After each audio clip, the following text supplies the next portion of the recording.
ভাই পুরুষ মানুষ সবসময় উদার, তারা চায় সবার ভালো করতে, সবার সাথে ভালো থাকতে। তেমনই এই ভিডিওটা দেখুন।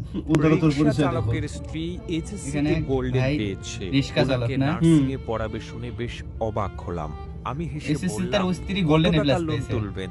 যে 1 লাখ টাকা ঢাকা শহরে পাঠামো, বহুত টেহা লাগবো। এত টাকার কিস্তি লোন তুলে সামলাতে বউকে পারবেন? নার্সিং এ পড়াবে। মাঝ রাত অব্দি রিক্সা চালামু, এক বেলা খাওয়া কমাই দুমু, সব টেহা বউরে পাঠামু। হের যেন রিক্সা কোনো চালায় অভাব টাকা না লোন হয়। শোধ করবে। টাকা আমি লোন লোন শোধ করবে, পাস বউরে করে বললাম, নার্সে আজহার পড়াবে, মিয়া, নার্স বানাবে। আরেকবার ভেবে দেখেন, বউকে পাঠাচ্ছেন ঢাকায়, ওখানে যদি আর কিছু বললাম না।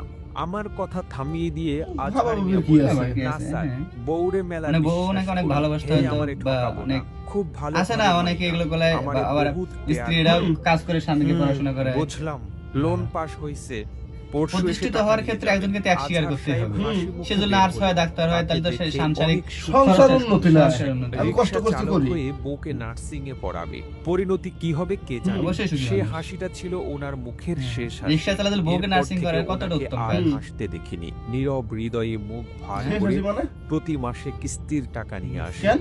সেদিন বললাম, আপনার স্ত্রীর কাঁদতেছে। পড়াশোনা কেমন চলে? হ্যাঁ। তিনি চোখের জল মুছতে মুছতে বললেন, স্যার, হ্যাঁ আমারে আর চায় না। হাত পা ধইরাও আটকাইতে পারি নাই। আমি বাকরুদ্ধ হয়ে গেলাম। হ্যাঁ? আজহার মিয়াকে দেখে আল্লাহ। ভীষণ মন খারাপ হতে লাগলো। কি করছে বেচারা দেখছেন? স্ত্রীকে পড়াবে কোনো বলে কথা হইলো? লোন তুললো। সে একজন স্ত্রী ব্যক্তি নেই। রিকশা অথচ চালাইয়ে সে এখনো লোন তার স্ত্রী এসএসসি তে ভালো রেজাল্ট করছে, এ প্লাস পাইছে, তো তাকে ডাক্তার বানানোর জন্য সে রিকশা চালায় কিস্তি উঠাইছে ঢাকাতে পড়ানোর জন্য।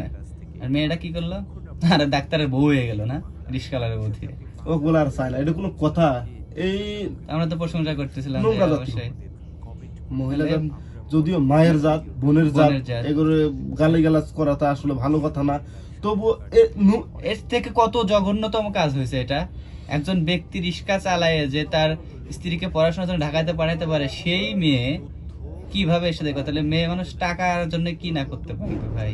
এই যে মেয়ে কবু একা না হিসাই কারো হতে, বুঝলেন? এরা আসলেই নোংরা শেষ পর্যায়ে গেলে মানুষ এই কাজগুলো কত করে। নিম্ন পর্যায়ে গেলে একজন ভাই, মানুষের সাথে, আর যে মানুষটার সাথে সে গেছে, হুম। তো ওই আসলে কত নোংরা। ও তো জানতো যে তথ্য নিত হ্যাঁ, না। অবশ্যই যত্ন নিচ্ছে না।